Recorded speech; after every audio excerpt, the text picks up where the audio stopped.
What's up, guys, and bringing back another snapshot video here. So this is an idea that I had. I'm sure a lot of people had this. Whoops, forgot to patch this up. Show you that in a second. Anyway, so I built this little mock design here. So this is a design for an automatic sugarcane cultivator. It automatically cuts down the sugarcane using a butt switch, which is right there, and sends all the sugarcane down to this water. There is a hopper behind the chest here, which grabs the items from the farm, puts them in the chest, and the chest puts it in the hopper underneath it. Here it is, and then the rest I'll show you after farm here. So farm, here's a bud switch, not very compact, but you know, it's pretty good for this design since you can just hide it. It's a sideways bud switch, so that's kind of why it takes up a lot of space, but you can make more compact ones, I'm sure. So anyway, so bud switch, it's activated here, and then when the sugarcane grows, it detects it, sends out a pulse into this NOR latch here. It's a very simple NOR latch, just uses 2 torches. So then that's the delay. This is the reason there's a NOR latch is so the pistons extend for more than their normal amount of time, so that they extend for like, I think it's like 3-4 seconds ish. Maybe a little less, maybe like 3 seconds, I think. And the signal goes over here, activates the pistons. And this used to be like a little, I had a light detector there, make those lights turn on at night, but for some reason they weren't growing without that light on during the day, so I don't know what that was about. Maybe a bug or something, I'm not sure. I thought plants grew during the day. I guess not. Anyway, so that is the farm. It'll go off pretty shortly. If not, I'll just make it go off by itself. I don't even bother covering this up. Anyway, so this here is the automatic retrieval system. Yes, you can do this now. Whoa. What was that about? Where did I fall in? That was weird. Anyway, so this will automatically retrieve all of the product, some would say. So basically, what happens is the sugarcane falls from, this is the hopper that was underneath the chest, falls into this chest, and it falls in this hopper. So it falls right here. And if there's more yield, which there shouldn't be more than 1 slot, unless you have a much larger farm. If you have a much larger farm, then there would be more yield. So obviously you can connect multiple farms to this, and just have them pile up in these chests.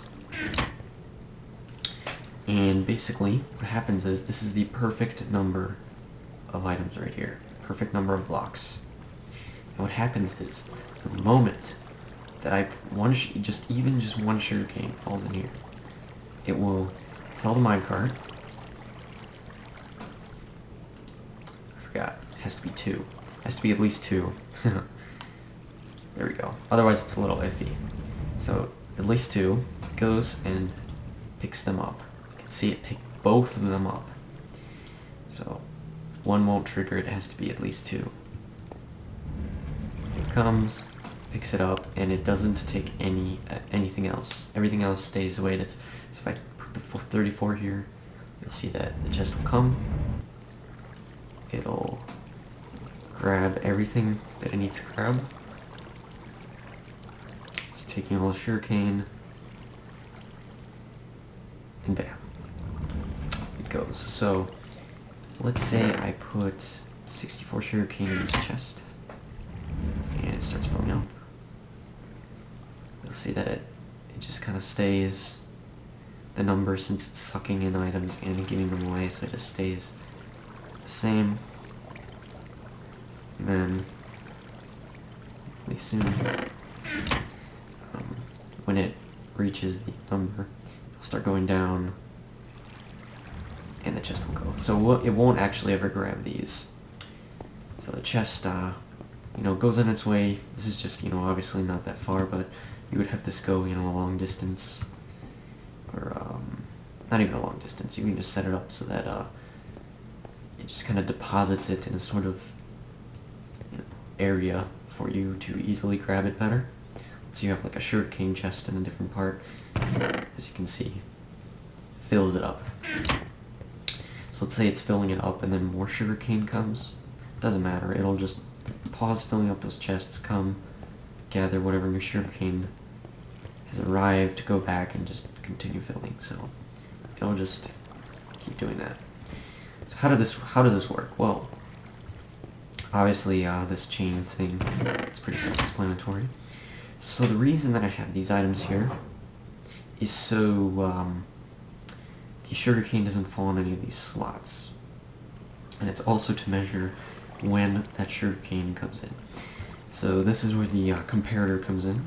Comparator measures how much is in here. And the way that I have it measured is that here we have a 4 redstone signal. So we have the torch, and then the torch outputs 15. So this is 15, 14, 13, 12. So 15, 14, 13, 12.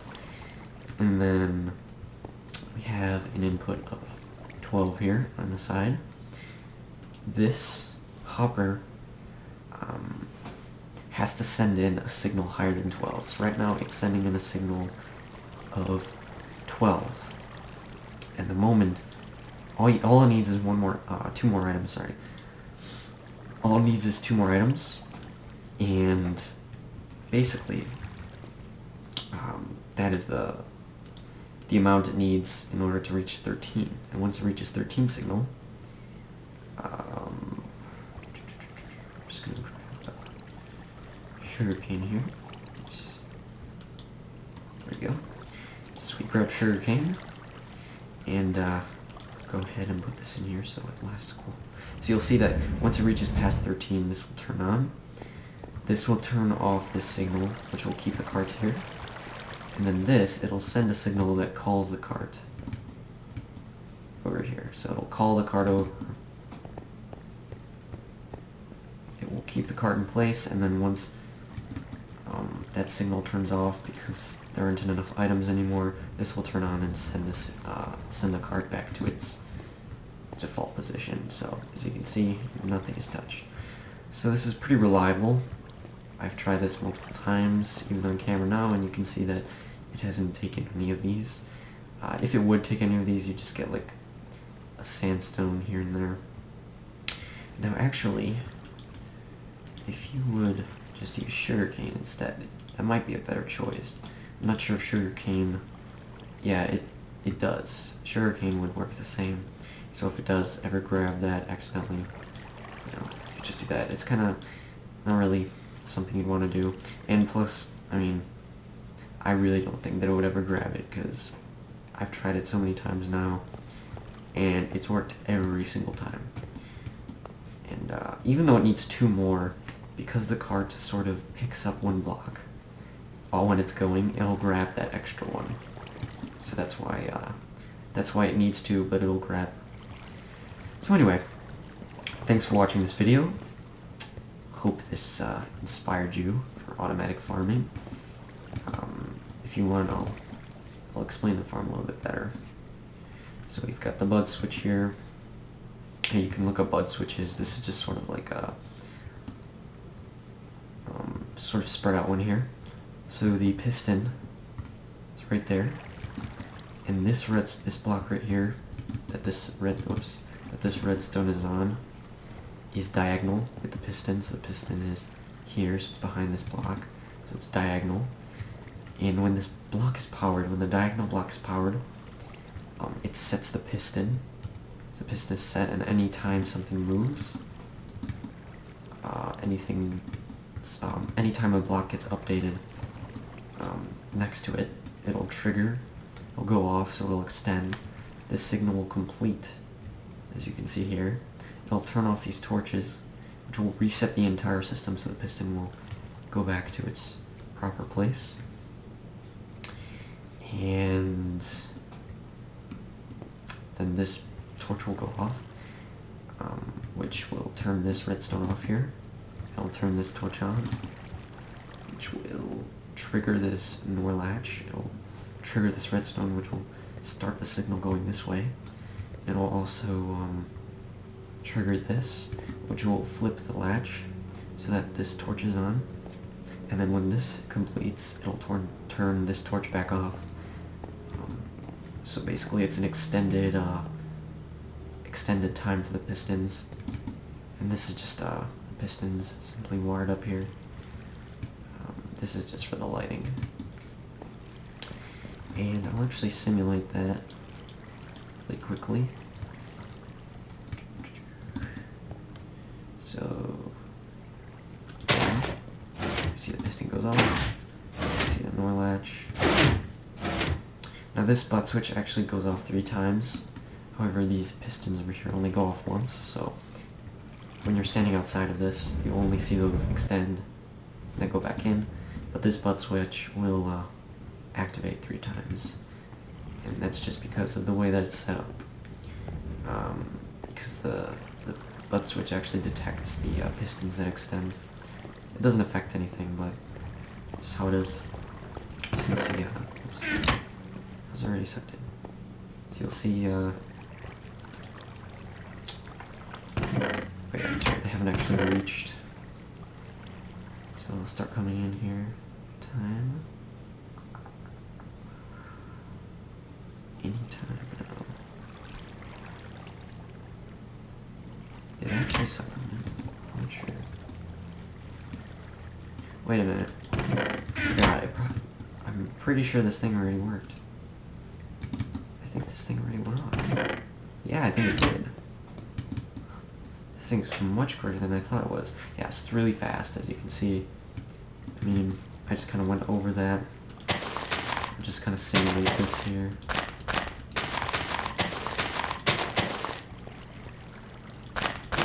So you see it goes off. They fall in the water.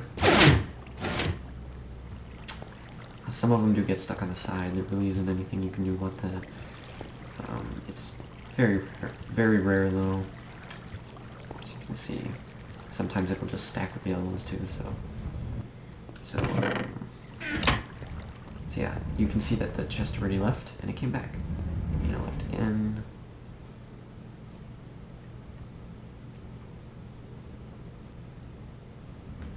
And it came back. So as you can see, very quick. Now the reason that it went and then came back is I think there was a distance in between, since they are sort of separated sometimes, there'll be gaps in between. It just will have to kind of like come back and then come back. But that's, it's expected. So, simulate a pretty big yield there. You'll see it goes.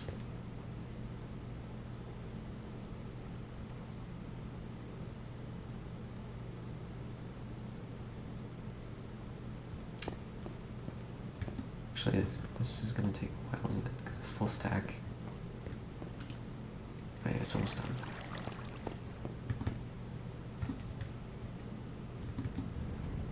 There we go. So like a full stack is maybe like 20 seconds-ish, maybe a little less.